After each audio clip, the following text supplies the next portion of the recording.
En 2018, un projet de mariage a agité pendant plusieurs semaines les milieux d'affaires américains. Non, je ne parle pas de l'alliance entre Meghan Markle et Harry, mais celle entre Xerox et HP. Oui, c'est moins glamour, mais d'une importance capitale, parce que l'objectif de Xerox et d'HP est d'unir leurs forces pour faire face à un marché déprimé. En effet, les deux entreprises font partie du marché des imprimantes et photocopieurs, sauf que ce marché est aujourd'hui en déclin, notamment du fait de la concurrence du numérique et des exigences écologiques à moins consommer de papier. Le problème est que ce projet de mariage dure depuis 4 ans. On est maintenant en 2022, alors je tourne cette vidéo et toujours aucune union. Pire que Roméo et Juliette. Hormis la crise sanitaire, la raison principale était qu'HP craignait que Xerox ne soit pas assez solide financièrement pour acquérir un groupe plus imposant que lui. HP a en effet un chiffre d'affaires annuel de 27 milliards, tandis que celui de Xerox s'élève à 8 milliards. HP refusait alors, depuis 2019, toutes les offres de rachat de la part de Xerox qui commençaient aux alentours de 13 milliards de dollars et qui ont fini par atteindre les 33 milliards de dollars, toujours jugées insuffisantes par HP. Xerox finit par abandonner. Récemment, en avril 2022, les tendances se sont inversées et selon les rumeurs, ce serait HP qui souhaiterait racheter Xerox. HP dispose, à l'inverse de Xerox, des liquidités nécessaires pour pouvoir la racheter.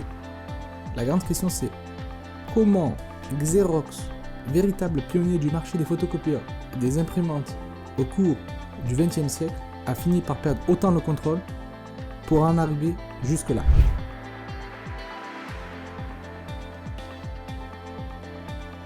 Xerox est une entreprise américaine qui est principalement connue comme étant l'inventeur de l'imprimante et de la photocopieuse. Rien que ça. C'est une marque de renommée mondiale, surtout dans le milieu de la technologie. Initialement, Xerox s'appelait Alloyd Company et fut fondée en 1906. Oui, on a enfin trouvé un truc plus vieux que la reine d'Angleterre. Elle était à l'origine une petite entreprise new-yorkaise dont l'activité principale était la fabrication et la vente de papier photographique. Elle est vendue ensuite pour la modique somme de 50 000 $ à un homme d'affaires new-yorkais prénommé Gilbert Mosher. Son but était d'innover et de fructifier l'entreprise, ce qu'il a réussi avec brio. En 1938, le physicien Chester Carlson invente la xérographie, qui deviendra l'identité de l'entreprise. La xérographie est un processus employé pour la production d'images en exploitant les interactions de la lumière avec l'électricité. Ce n'est qu'une décennie plus tard, en 1947, que la xérographie devient un business. L'invention est rendue publique en 1948 et Chester Carlson rejoint Alloyd pour commercialiser le premier modèle de son photocopieur en 1950. Pourquoi je vous parle de ça? Tout simplement parce que c'est ce qui a véritablement contribué au succès d'Alloyd Xerox, devenu Xerox Corporation en 1961, grâce notamment à la commercialisation du photocopieur 914 en 1959. En effet, en 1958, l'entreprise considère qu'elle devra inscrire son futur dans le marché de la xérographie. Elle commercialise un an plus tard ce qui deviendra par la suite l'un des meilleurs produits de son histoire, la Xerox 914. Tout est mis en place pour que ce produit rencontre un succès phénoménal. Xerox, qui à l'époque n'avait pas les moyens de mener une campagne publicitaire à l'échelle planétaire, fait de la publicité de son produit à travers les magazines et la télévision. Étant donné que son prix est très élevé, 400 000 $ tout de même, Xerox offre l'opportunité aux petites entreprises de louer la photocopieuse en échange d'un abonnement mensuel. La Xerox 914 rencontre un succès fou qui dépassa même les prévisions de l'entreprise. Effectivement, en l'espace de 2 ans, les ventes du Xerox 914 ont doublé. Le magazine américain Fortune le qualifie même de produit le plus réussi jamais commercialisé aux États-Unis. Ce qui a fait le succès de cette machine, c'est son côté révolutionnaire, puisqu'elle pouvait photocopier jusqu'à 2000 feuilles par jour, soit 100 fois plus qu'un photocopieur lambda. L'outil devient vite un élément indispensable dans les bureaux. À partir de là, le succès s'enchaîne. En 1961, Xerox rentre en bourse. En 1962, Xerox vaut déjà 400 millions de $, soit 40 millions de plus en une seule décennie seulement. En 1968, les ventes de la compagnie s'élèvent à 1 milliard de $. et devient l'année suivante une marque mondiale. En bref, Xerox s'impose très vite et bâtit petit à petit un véritable empire. Cette entreprise a complètement révolutionné la vie dans les bureaux.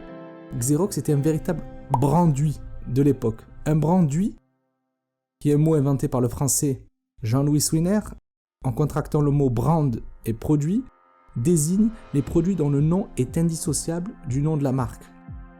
Dans le cas de Xerox, il était d'usage, à l'époque, d'utiliser le terme de to Xerox au lieu de photocopier. Cela découle des propres efforts marketing de Xerox. D'ailleurs, la plupart des encarts publicitaires des années 70 à 80 posent la question suivante. Comment distinguer la vraie Xerox de la photocopieuse Xerox? En renforçant l'idée qu'une vraie photocopieuse était forcément une émanation de la marque Xerox. Si cette stratégie a été efficace pour la vente des photocopieurs, elle aura été également l'une des raisons de son échec dans d'autres secteurs d'activité, comme nous le verrons par la suite. Xerox n'a pas seulement révolutionné le monde de l'impression, elle a aussi été à l'origine d'inventions qui ont chamboulé le numérique. En effet, Xerox crée en 1970 le Xerox Palo Alto Research Center, le Xerox Park pour les intimes, afin de valoriser davantage sa réputation d'innovateur technologique et de prouver les grandes ambitions de l'entreprise. Le but est d'élargir son secteur d'activité afin de passer des copieurs aux ordinateurs et des ordinateurs au traitement des données. Mais tout ne se passe pas comme prévu. Où est-ce que Xerox, pourtant bien parti pour rester le pionnier dans le domaine de la technologie, a-t-il bien pu fauter? Durant les années 70, Xerox avait une opportunité inouïe de devenir leader mondial du numérique. En effet, l'entreprise avait réalisé de nombreuses recherches au sein de son immense laboratoire de recherche, le Xerox Park, situé dans l'université de Stanford en Californie. Sur cette image, nous pouvons voir une classe du laboratoire d'informatique de Xerox Park en 1971 où le professeur Bob Taylor, deuxième à partir de la droite, enseignait aux étudiants sur des poufs. Cette image illustre le côté avant-gardiste de la marque qui a été précurseur notamment au niveau de l'atmosphère de travail propice à la créativité bien avant d'être démocratisée par d'autres startups ou multinationales telles que Google, Apple et bien d'autres. Plusieurs découvertes majeures y ont été faites comme l'imprimante laser, les interfaces graphiques, le réseau local Ethernet ou encore la souris d'ordinateur. This is a computer room in the basement of the Xerox Palo Alto Research Center. About 25 years ago, they built the Max time-sharing system in here, and now it's loaded with all sorts of other computers. And there's one that we're really interested in here. Let's see. Here it is. Let me turn on the lights. Okay, here we have it. This is a Xerox Alto computer built around 1973. Some people would argue that this is the first personal computer. It really isn't, because for one thing, it wasn't ever for sale, and the parts alone cost about $10,000. But it has all the elements of quite a modern personal computer, and without it, we wouldn't have the Macintosh, we wouldn't have Windows, we wouldn't have most of the things we value in computing today. And ironically, none of those things has a Xerox name on it. Malheureusement pour Xerox, elle n'a pas su profiter de ces découvertes et s'est vite retrouvée devancée par la concurrence. C'est le cas de l'entreprise Microsoft qui a très tôt su exploiter les découvertes de Xerox. Paul Allen, le cofondateur de Microsoft, évoque d'ailleurs dans son mémoire Idea Man, publié en 1980, ce qui l'a frappé dans ce laboratoire de recherche. Il y décrit Xerox comme une entreprise très innovante et avant-gardiste, qui était en avance sur les tendances de la technologie informatique 10 ans avant tout le monde. Allen dit aussi avoir été époustouflé par les découvertes de Xerox, comme par exemple la création d'une interface permettant de couper et coller des blocs entiers de texte grâce à la souris de l'ordinateur. Et oui, cette pratique que nous faisons maintenant en un seul clic était une véritable découverte majeure de l'époque. Sauf que ce qui était décrit comme extraordinaire par Allen ne l'était pas tant que ça pour Xerox. Paradoxal, pas vrai? Incompréhensible surtout. Xerox, qui grâce à ses découvertes était en avance sur tout le monde et avait une opportunité immense de créer de nouveaux marchés, ne réussit pas à comprendre ce potentiel qui finira quelques années plus tard par profiter à la concurrence. Microsoft, à travers Bill Gates, a donc utilisé les découvertes de Xerox pour créer notamment Windows. Et ce n'est pas tout. Vous connaissez probablement cet homme.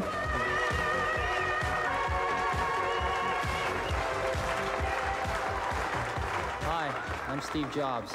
When I wasn't sure what the word charisma meant, I met Steve Jobs and then I knew.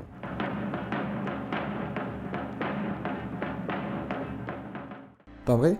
En 1979, alors qu'il n'a que 24 ans, en tant que cofondateur d'une petite start-up située non loin, il décide de visiter un centre de recherche qui a beaucoup de retours positifs au sein de la Silicon Valley, le Xerox PARC. La légende, ou en tout cas le storytelling, affirme qu'il a commencé dans son garage.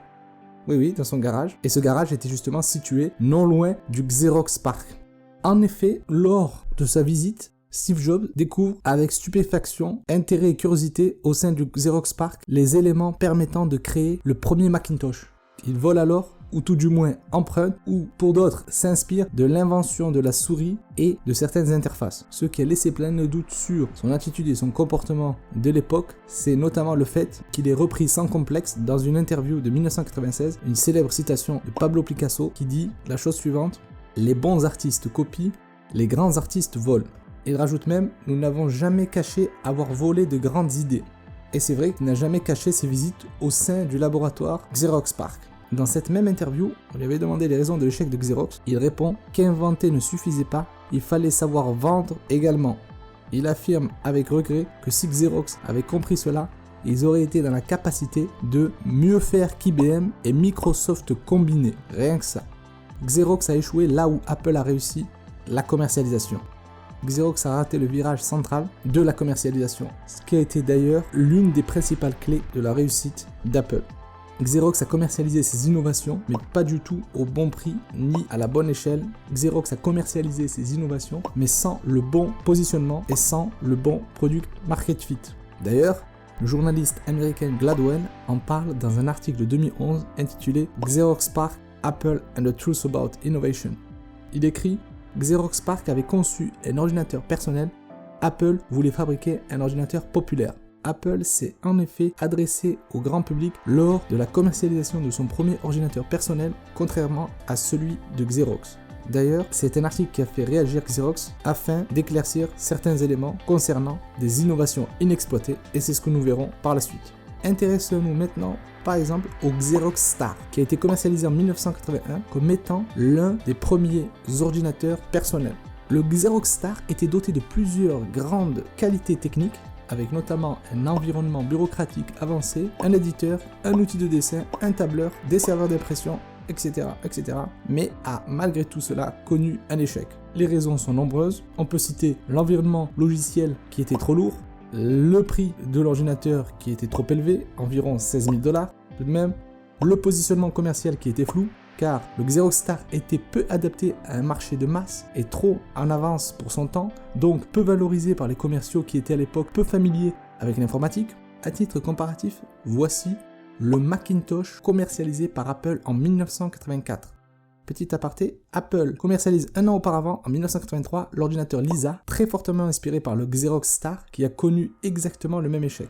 À la différence de Lisa et de Xerox Star, le Macintosh a tout de suite eu un succès phénoménal, notamment grâce à sa simplicité d'utilisation. En effet, son interface utilisateur est plus intuitive, ce qui permet aux non-professionnels de l'utiliser plus simplement. Son prix de 2 500 $ est plus accessible et il a bénéficié d'une véritable campagne marketing afin de booster les ventes. La première publicité télévisée du Macintosh a par exemple été diffusée lors du Super Bowl en 1984, qui était cette année-là suivi par plus de 72,62 millions de personnes. C'est vrai qu'Apple a le mérite de réussir là où Xerox a échoué, en apportant notamment plusieurs améliorations essentielles aux innovations de Xerox ou en les repensant d'une manière complètement différente. Xerox peut donc s'en mordre les doigts. L'entreprise est à l'origine de beaucoup d'inventions connues aujourd'hui, telles que la souris, les pictogrammes, l'impression laser, le réseau internet, le scanner, les serveurs, l'interconnexion des réseaux, etc., etc. Mais ça, peu de gens le savent. C'est d'ailleurs ce qu'elle mentionne sur son site en évoquant l'une de ses inventions Ethernet. Je cite: l'histoire de Xerox est riche en innovations. À titre d'inventeur de l'Ethernet, il y a plus de 30 ans, nous avons contribué à établir les fondements de l'Internet d'aujourd'hui. En effet, peu de gens le savent, mais la première commercialisation de l'Ethernet a été à titre de bus de communication dans nos systèmes de publication de production au début des années 90. Et c'est d'ailleurs l'une des raisons qui pousse Xerox à publier tant d'articles au sujet de son histoire sur notamment son site officiel. Mais ce n'est pas tout. Comme le dirait le dicton, une mauvaise nouvelle n'arrive jamais tout seul. En plus de ne pas avoir su exploiter ses précieuses découvertes, Xerox se voit submergé par la concurrence à la suite de multiples attaques via les autorités de la concurrence de Washington et perd ainsi son monopole qu'elle s'était efforcée de protéger. En effet, ces autorités lance dans les années 80 une opération antitrust visant à lutter contre des pratiques de Xerox qu'il juge anticoncurrentielles. Il est vrai que Xerox a utilisé une stratégie infaillible pour installer un monopole durable puisque l'entreprise a déposé plus de 1000 brevets autour de son photocopieur, mais cette action antitrust permet de faire fleurir les concurrents. Canon, IBM et HP se lancent dans le secteur des photocopieurs, accompagnés aussi de nombreux groupes japonais qui, eux, ciblent davantage le marché entrée de gamme. Les conséquences sont très lourdes, la part de marché de Xerox s'effondre en passant de 95% en 1973 à seulement 13% en 1982. Face à la concurrence, Xerox a dû repenser son plan d'action et réfléchir à de nouvelles stratégies sur le long terme, notamment en s'appuyant sur une invention marketing qui a été popularisée, dont Xerox a été précurseur, le benchmarking. David T. Kearns, CEO de Xerox de 1982 à 1990, décrit le benchmarking comme étant un processus continu et systématique de mesure des performances des produits, services et pratiques par rapport à ceux des concurrents de référence ou des entreprises leaders dans leur secteur. Ainsi, Xerox se compare à ses concurrents afin d'explorer des axes d'amélioration. Au début, Xerox pense à se positionner sur des appareils premium, mais suite à un échec partiel, étant donné que ces produits sont trop chers et subissent de plein fouet la concurrence des produits entrée de gamme japonais. Autre solution, changer radicalement de modèle. L'idée est de devenir une document company, c'est-à-dire une entreprise qui se focalise sur le passage du numérique au papier.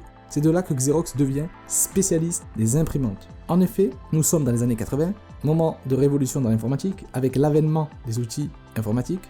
Grâce à cette révolution, l'impression numérique va gagner du terrain. Xerox, toujours en avance sur tout le monde, comprend bien que le marché de l'imprimerie numérique pourra l'aider à contrer cette concurrence de plus en plus féroce et envahissante, et décide donc de se spécialiser dans les imprimantes, et notamment les imprimantes professionnelles. Elle a en effet constaté que grâce à l'ordinateur, on n'avait jamais autant imprimé. Oui, cette fois-ci, Xerox réussit à exploiter son potentiel. Petit aparté, elle réussit à exploiter son potentiel et à se lancer dans le marché des imprimantes, mais seulement grâce à l'insistance du patron de la division impression de la marque, Jack Lewis, qui refusa de lâcher le morceau. Les hauts dirigeants de Xerox lui ordonnaient en effet d'abandonner le projet. Bon, comme dirait l'autre, chasser le naturel et revient au galop. Xerox utilise donc l'interaction entre la lumière et l'électricité pour imprimer des documents. Cela donnera notamment naissance aux imprimantes de bureau classiques. C'est le cas par exemple du Xerox 9700. Xerox ne vend plus ses machines aux professionnels, mais les installe directement dans les entreprises et facture désormais à l'usage. Le business model est chamboulé. Sur son site internet, Xerox se vante même du fait que ce modèle soit à l'origine de la montée en puissance de l'industrie de l'impression numérique en affirmant qu'elle ait révolutionné l'impression bureaucratique. En effet, je cite, « Il y a 40 ans, le lancement du Xerox 9700, la première imprimante laser professionnelle, a donné un grand coup de boost à l'industrie de l'impression numérique, ce qui permet aujourd'hui de générer plus de 120 milliards de dollars de revenus annuels selon Smithers Pera. Le 9700 a également transformé l'impression bureautique avec l'avènement des imprimantes laser dernière génération et des imprimantes multifonctions utilisant cette même technologie. Mais malgré son succès au sein du marché des imprimantes, Xerox garde un goût amer. Elle n'arrive pas à élargir son secteur d'activité et reste cantonnée à ne vendre que des copieurs et des imprimantes. Toutes ces tentatives de conquête de nouveaux marchés et de repositionnement ont échoué. PC, fournisseurs de bureaux technologiques, Ethernet, Office Network, etc., etc. Xerox ne fait pas le poids face à la concurrence. Le public continue à n'assimiler Xerox qu'aux photocopieurs. Rappelons-nous que cela découle de la propre stratégie de Xerox au niveau du branding, à vouloir faire en sorte que le mot Xerox soit assimilé ou remplace le terme de photocopier. Elle ne pouvait pas simplement s'associer pendant des années à une seule catégorie de produits avec une image de marque très forte qui lui colle à la peau pour partir par la suite à la conquête d'autres marchés en essayant de miner cette image. La perception du public reste inchangée. C'est d'ailleurs ce que souligne le professionnel du marketing Al Ries et le responsable de la publicité Jack Truth dans leur ouvrage Positioning paru en 2001 où il développe la loi de la perception en disant « Le marketing n'est pas une bataille de produits mais de perception. Tout le reste n'est qu'illusion. » Jack Truth relate même avoir conseillé à Xerox de se concentrer sur ce que l'entreprise réussit le mieux. Il raconte, je cite, « J'étais là face à une salle remplie d'équipes techniques et marketing appliquant consciencieusement la stratégie du développement bureaucratique en place depuis des années. J'étais le messager extérieur désigné pour leur apporter la mauvaise nouvelle en affirmant que leurs efforts passés étaient vains et qu'ils devaient se concentrer sur la modeste imprimante laser plutôt que sur leur glorieuse machine. Néanmoins, l'entreprise va bénéficier de nouveaux souffles grâce aux leçons tirées du passé. Comme nous l'avons vu précédemment, beaucoup d'idées fleurissent au sein du laboratoire de recherche Xerox PARC. Pour éviter d'autres vols d'idées, comme durant les années 80, Xerox met en place une stratégie. À partir de ce moment-là, elle souhaite mettre en lumière les raisons qui l'ont poussé à abandonner certaines de leurs idées au profit de jeunes entrepreneurs, à l'image de Steve Jobs en 1979. En effet, dans le contexte de l'époque, Xerox souligne qu'elle estimait ne pas avoir besoin de commercialiser de façon poussée ces innovations-là, comme les ordinateurs, car c'était un marché complètement différent, avec une demande différente auquel ils n'ont pas su s'adapter. L'entreprise souhaitait donc se focaliser sur leur activité principale qui était la photocopie et l'imprimerie, car cela collait plus à leur business. Xerox affirme également que c'est lié à l'une de leurs valeurs fortes, le partage d'expertise. Aujourd'hui, on parle d'Open Innovation. Le terme d'Open Innovation est popularisé en 2003 par le chercheur en innovation Henry Chesbrough. Il définit dans son ouvrage The New Imperative for Creating and Profiting from Technology le concept d'Open Innovation comme étant le fait pour une entreprise de penser son innovation d'un point de vue ouvert, c'est-à-dire en intégrant d'autres acteurs externes dans son processus de recherche et développement. Le concept d'Open Innovation est donc fondé sur le partage et la collaboration entre les entreprises, notamment à travers des partenariats afin de mener à bien une innovation. Selon lui, c'est ce que n'avait pas compris Xerox en 1980. Henry Chesbrough considère que Xerox partageait son expertise mais pratiquait une innovation fermée en invitant de jeunes entrepreneurs dans ses laboratoires et en leur montrant ses innovations mais sans aucune volonté de collaborer avec eux. De ce fait, elle n'a pas pu bénéficier des fruits de l'explosion de ses propres innovations par manque de collaboration et de partenariat et a laissé à d'autres l'opportunité d'en profiter gratuitement. Mais désormais, Xerox a appris de ses leçons du passé. En effet, le docteur Monica Beltrametti, vice-présidente du Centre de recherche européen de Xerox, le dit clairement en évoquant les innovations. Cela ne sera plus gratuit. Xerox multiplie aujourd'hui les partenariats et les collaborations avec les entreprises et les universités du monde entier afin d'élaborer des solutions qui anticipent les futurs changements. L'idée est de profiter de son expertise et de profiter également de l'expertise d'acteurs externes. La marque Xerox s'est progressivement concentrée davantage sur la technologie d'impression numérique et les services qui visent à aider les clients à innover dans leur façon de communiquer et de travailler. Un élément important qui a permis à Xerox de mener à bien cette reconversion, c'est l'intégration du marketing relationnel dans la stratégie de la marque. Le marketing relationnel est le fait d'entretenir une relation personnalisée et continue avec chaque client. Xerox met l'accent sur le fait qu'elle a créé des technologies qui répondent aux besoins des clients.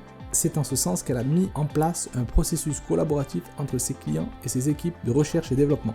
Elle organise par exemple des séances dites d'imagination, des immersions, des brainstorming afin de mieux cerner les besoins du client et de lui proposer la solution idéale. Mais là où Xerox arrive à tirer son épingle du jeu, c'est dans son usage du content marketing. Pour rappel, le content marketing consiste à proposer des contenus informatifs, intéressants, ciblés, qui répondent aux problématiques spécifiques des clients et des prospects. Xerox frappe un grand coup, car il faut avouer que c'est peu commun pour une entreprise d'un secteur industriel d'utiliser ce type de stratégie marketing à un niveau avancé. En effet, qu'est-ce que peut bien raconter des entreprises qui vendent de gros matériaux très lourds et de grosses machines ? N'oublions pas que nous avons affaire là à une entreprise avant-gardiste et en avance sur tout le monde. Elle a bien compris qu'elle ne pouvait pas se contenter de communiquer sur ses machines avec de longs articles techniques fastidieux remplis de termes mécaniques incompréhensibles. N'oublions pas aussi que Xerox a comme principaux clients des entreprises.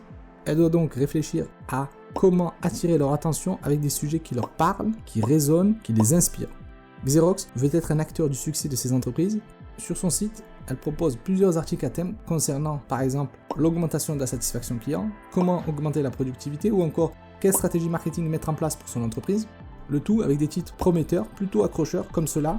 Les clients veulent tout, voici comment Xerox va leur offrir. Ou encore, votre message est plus percutant lorsqu'il est personnel. Xerox a donc bien compris comment toucher directement ses clients en leur proposant des articles à thème, proposant des solutions directes à leurs problèmes. L'entreprise va même jusqu'à mener des campagnes publicitaires mettant en scène ce à quoi pourrait ressembler le quotidien de ses clients tout en faisant de manière intelligente avec parcimonie et subtilité la publicité de ses produits. Il est clair que ce genre de contenu est tout de suite plus intéressant qu'un article sur les attributs de la dernière imprimante laser.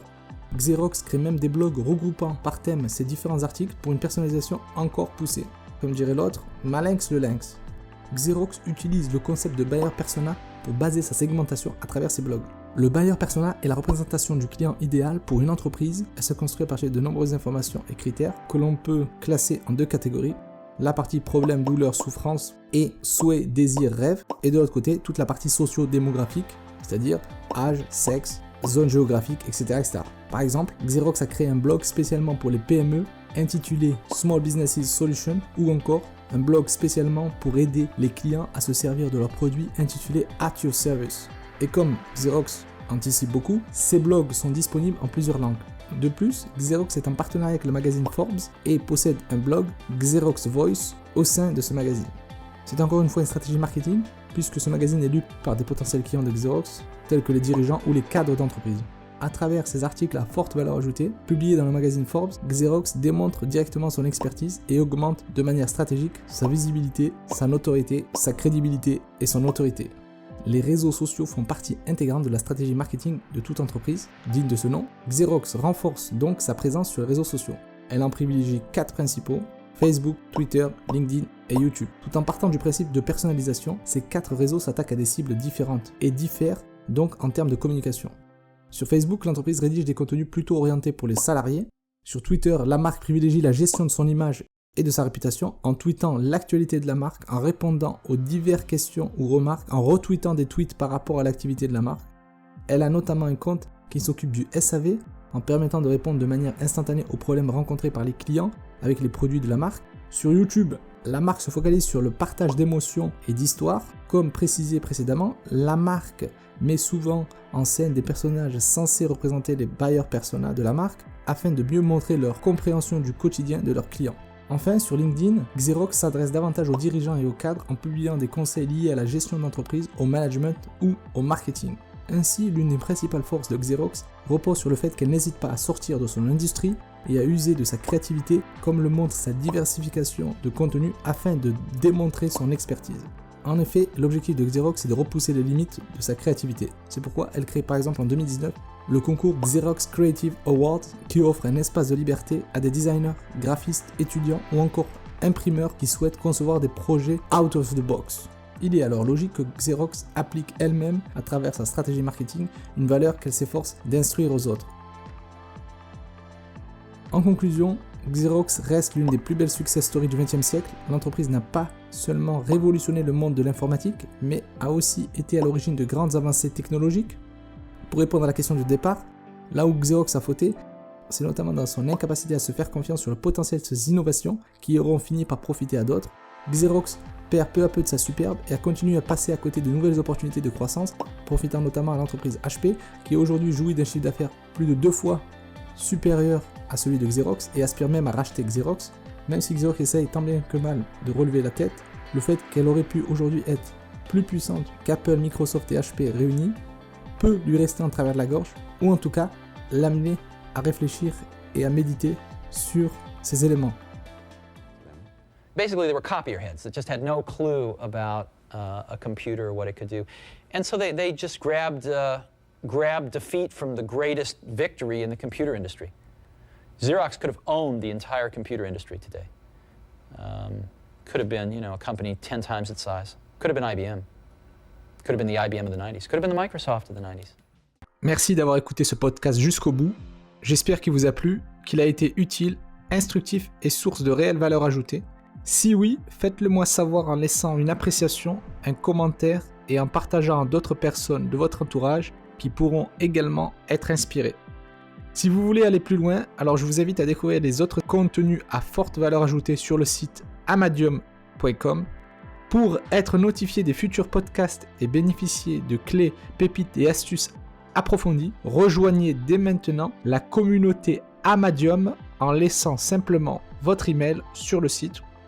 Encore merci pour votre attention, votre intérêt et votre confiance. Je vous dis à très vite pour un prochain épisode.